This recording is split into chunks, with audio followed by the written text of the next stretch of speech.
Hingga Tuhan istimewakan, Tuhan memberkati. Dan pagi hari ini ayat yang ke-10, kalau orang yang diistimewakan, ya, kalau orang yang diistimewakan, orang yang diutamakan, maka kita melihat ya, bagaimana supaya membuat kita hidup di hari-hari ini. Dunia ditakutkan, ya, dalam keadaan menghadapi situasi keadaan dunia. Tapi saya dan saudara sebagai orang-orang percaya dan hatinya menyatu dengan Tuhan, pikirannya menyatu dengan Tuhan, maka kita diistimewakan. Kita diistimewakan, tidak perlu takut dan gentar, sebab hidup kita ini di tangan Tuhan. Hidup kita ini di tangan Tuhan. Firman Tuhan katakan, biarlah hidup kita untuk Tuhan, dan mati pun mati untuk Tuhan. Jadi kita usah perlu takut. Kita buka kembali kitab kita minggu kemarin, 1 Tawarik pasal yang keempat. Hari ini kita lihat di ayat yang ke-10.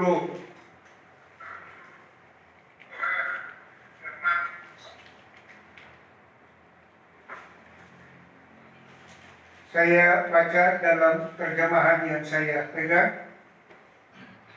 1 Tawarik 4 ayat yang ke-10.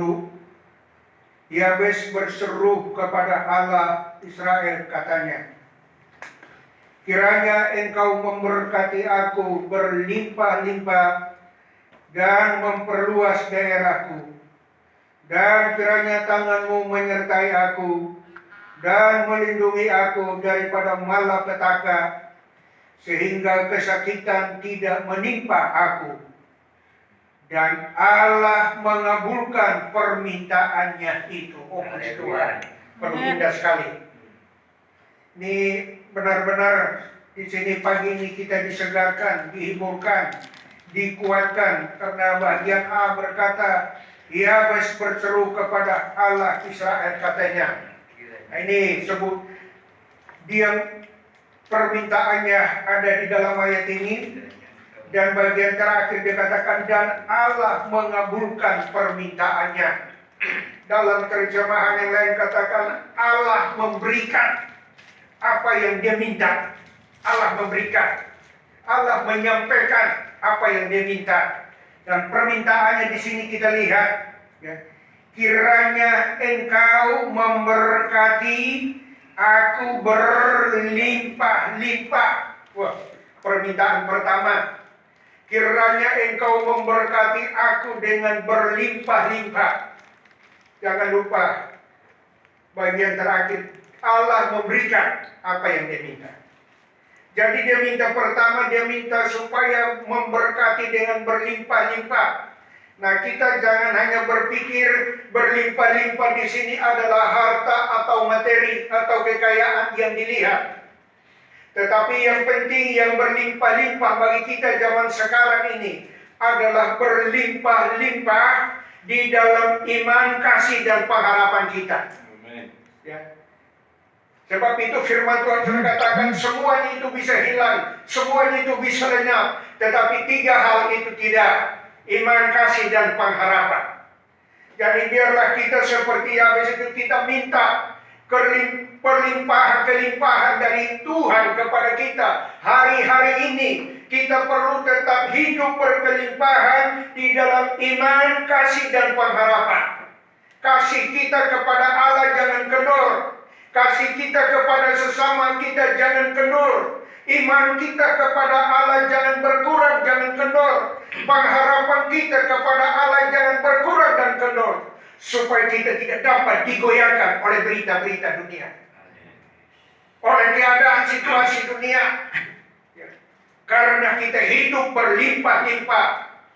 Sebab yang membuat kita teguh di dalam Tuhan adalah iman, kasih, dan pengharapan itu. Dan biarlah kita ada pada pagi hari ini, kita dengan hati yang terbuka, hati yang haus, hati yang rindu, hidup berkelimpahan di dalam ketiga hal itu. Supaya kemanapun kita pergi, tak usah perlu kita takut dan gentar. Karena hidup kita ada di dalam tangan Tuhan. Hidup kita ada di dalam tangan Tuhan. Mati hidup adalah milik Tuhan. Maka adalah keuntungan bagi kita. Puji Tuhan. Jadi itu yang pertama. Dan kalau berbicara tentang kelimpahan, itu ada kesamaannya juga dengan Bapak segala orang percaya.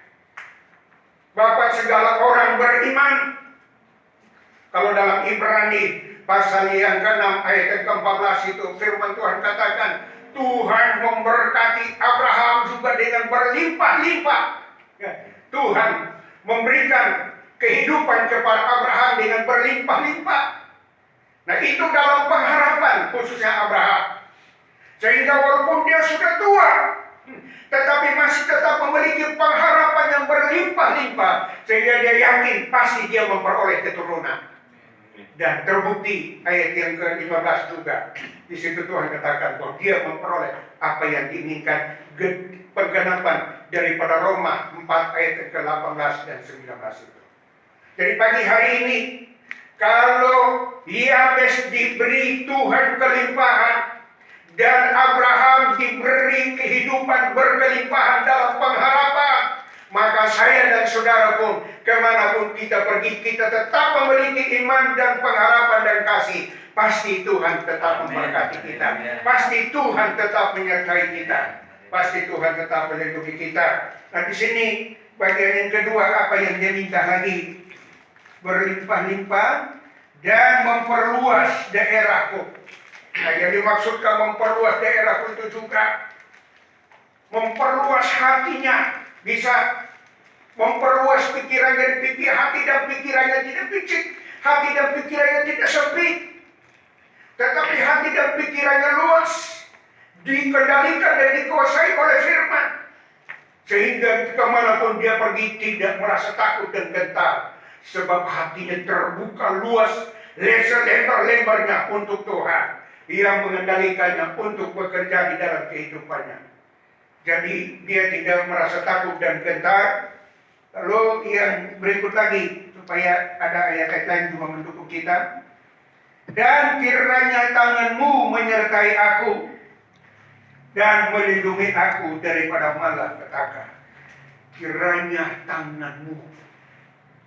Firman Tuhan katakan, Tuhan menopang orang-orang benar. Tuhan menuntun orang-orang yang hidup takut akan Tuhan. Jadi kalau Yabes diberi hati yang luas, hati yang takut akan Tuhan, hati yang mengutamakan akan Tuhan, maka Tuhan tetap menuntun kehidupannya. Tuhan tetap menyertai kehidupannya. Tuhan menopang kehidupannya. Sehingga dia tidak mendapat malapetaka. Yabes meninggal tidak? Meninggal, tetapi meninggalnya tidak diceritakan sakit apa. Sebab di firman Tuhan katakan, apa yang engkau minta, itu aku berikan kepadamu. Berarti Tuhan memberi kesehatan, Tuhan memberi kekuatan, Tuhan memberi perlindungan. Jadi saya dan saudara, hatinya di dalam menyatu dan pikiran menyatu dengan Tuhan. Apa saja yang kita minta, Tuhan karuniakan kepada kita. Ya, seperti Yabes ini. Jadi Yabes kehidupannya, dia tidak mendapat malapetaka. Karena Tuhan firman Tuhan katakan, dan Allah melakukannya, memberikannya seperti apa yang dia minta. Pagi ini juga, apa yang kita minta, Tuhan akan berikan kepada kita. Dan kalau kita melihat ayat-ayat yang lain, mengapa permintaan Yabes dijawab oleh Tuhan? Tuhan menopang dia, beri hidup kelimpahan, memberi hati yang luas. Tuhan tetap memberikan perlindungan kepadanya. Yakobus 5 ayat yang ke-16 bagian B. Doa orang benar dengan percaya sungguh-sungguh, maka besarlah kuasanya. Doa orang benar. Jadi kita percaya Yabes dijawab karena saat-saat dia berdoa, saat-saat kehidupannya, firman Tuhan katakan orang benar. Orang benar.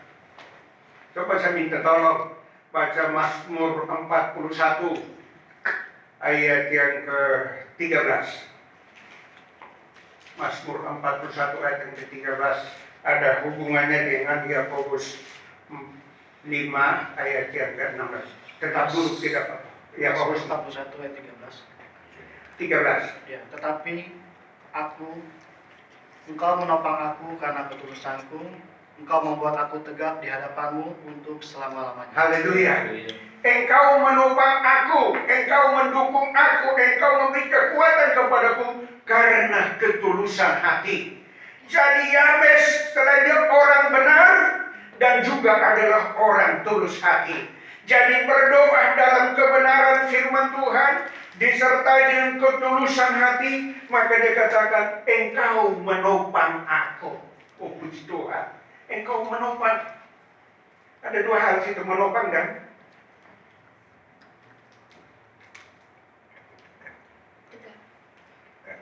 menegakkan. Jadi Allah menopang kita dan kita tegak terus. Ya, kita tegak terus. Kita tidak dapat digoyahkan. Tidak dapat digoyahkan. Bukan Simon, tetapi Petrus. Haleluya. Kalau Simon dia goyah terus, tapi saat menjadi Petrus dia tegak terus. Nah saya dan saudara pun demikian firman Tuhan katakan. Sebagaimana Yabes, dia berdoa dalam ketulusan, berdoa dalam kebenaran, maka Tuhan membuat tegak terus. Masalah tidak dapat melemahkan dia, problema tidak dapat mengalahkan dia, meloyahkan dia.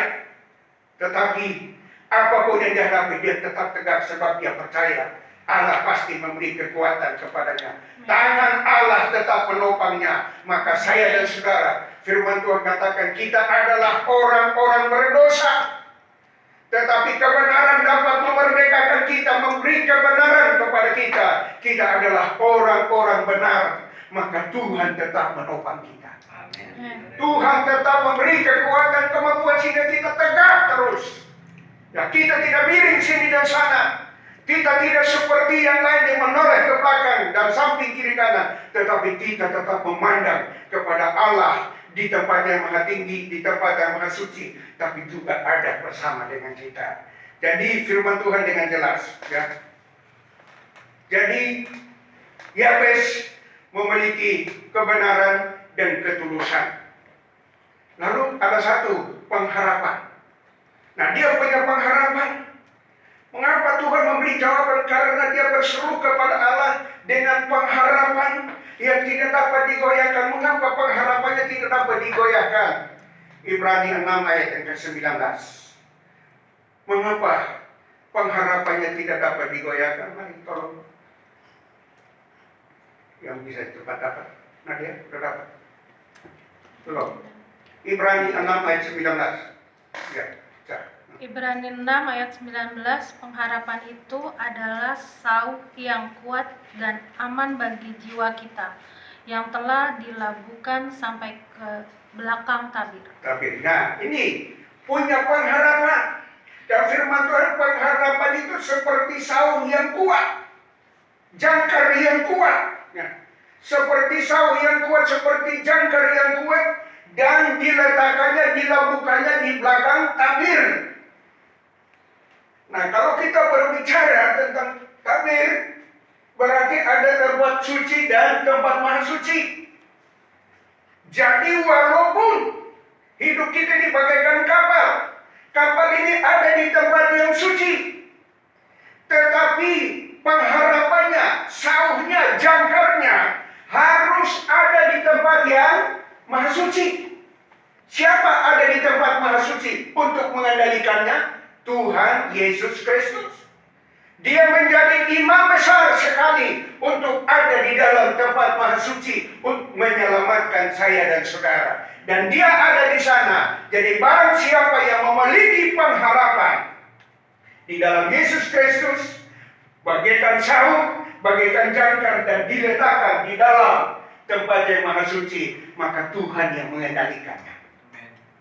Jadi Yabes memiliki pengharapan yang kuat karena dia letakkan pengharapan itu di tempat yang maha suci, ada pada Tuhan. Pengharapan yang hanya ada pada Tuhan, pengharapan yang hanya ada di dalam Yesus Kristus, itulah memberi kekuatan, kemampuan, perlindungan kepada kita. Makanya situasi keadaan dunia seperti ini, janganlah kita mengandalkan manusia. Janganlah kita menaruh pengharapan dan kehidupan kita hanya kepada kekuatan kita. Sebab ayat 5 dan 6 Yeremia 17 itu, terkutuklah orang yang menaruh harap kepada kekuatannya, kepada manusia dan kepada dunia. Tetapi diberkatilah, ayat 7 dan 8, diberkatilah orang yang menaruh harap hanya kepada Tuhan.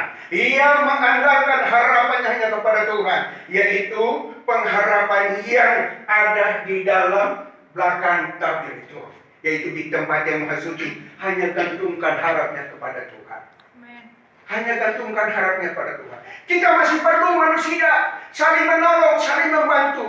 Tetapi yang menentukan berkat kita, menentukan nasib kita, hanyalah kita gantungkan hidup kita, pengharapan kita kepada Tuhan. Amin. Itu pasti. Sebab ini Yabes dijawab semuanya. Saya dan saudara, permintaan apa saja yang kita sampaikan kepada Tuhan, asal di dalam kebenaran, di dalam ketulusan, dan punya pengharapan yang ada di tempat yang maha suci, pasti Tuhan jawab. Pasti. Itu pasti, saudara. Jadi kalau kita berdoa terus menerus belum jawab, sabar. Kita koreksi diri kita terus. Apa sudah dalam kebenaran? Masih tetap dalam kebenaran? Apakah dalam keadaan tulus? Apakah punya pengharapan yang ada di tempat yang maha suci kepada Tuhan? Kalau sudah punya pengharapan di tempat yang maha suci ada pada Tuhan, maka Mazmur 34 ayat ke-18. Coba. Mazmur 34 ayat ke-18.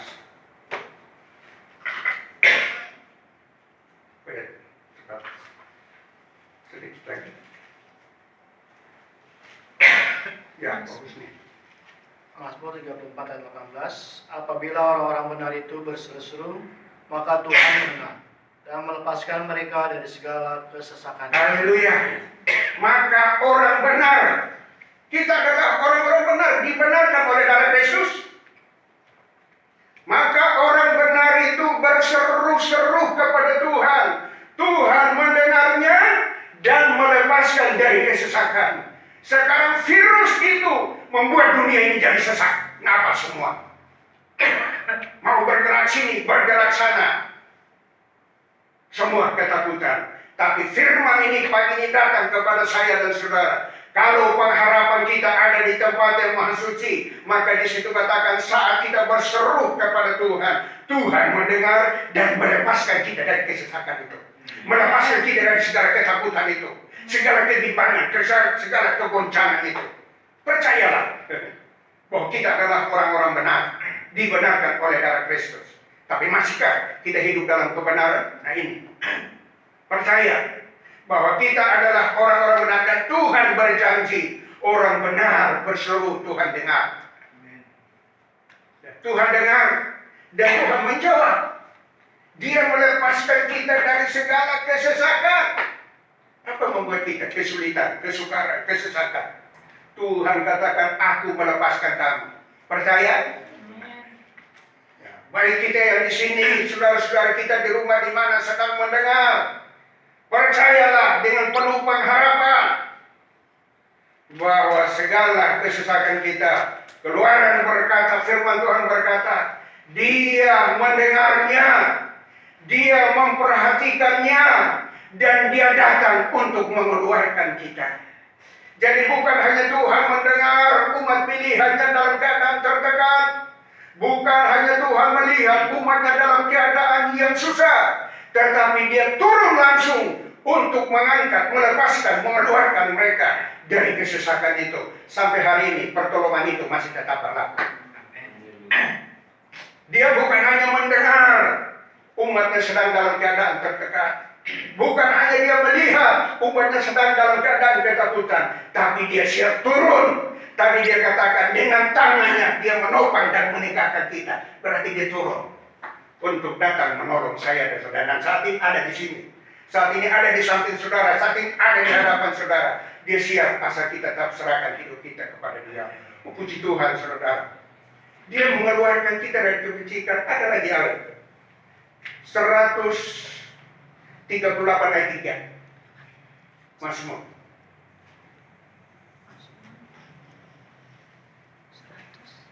Mazmur 138 ayat 3. Pada hari aku berseru, engkau pun menjawab aku, engkau menambahkan kekuatan dalam jiwaku. Nah, itu dia. Dalam jiwa. Saya baca dalam terjemahan lain, hati.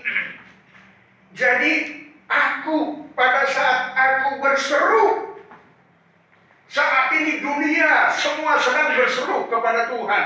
Agama apapun dia pasti dia berseru kepada Tuhan. Iya atau tidak? Semua berseru kepada Tuhan.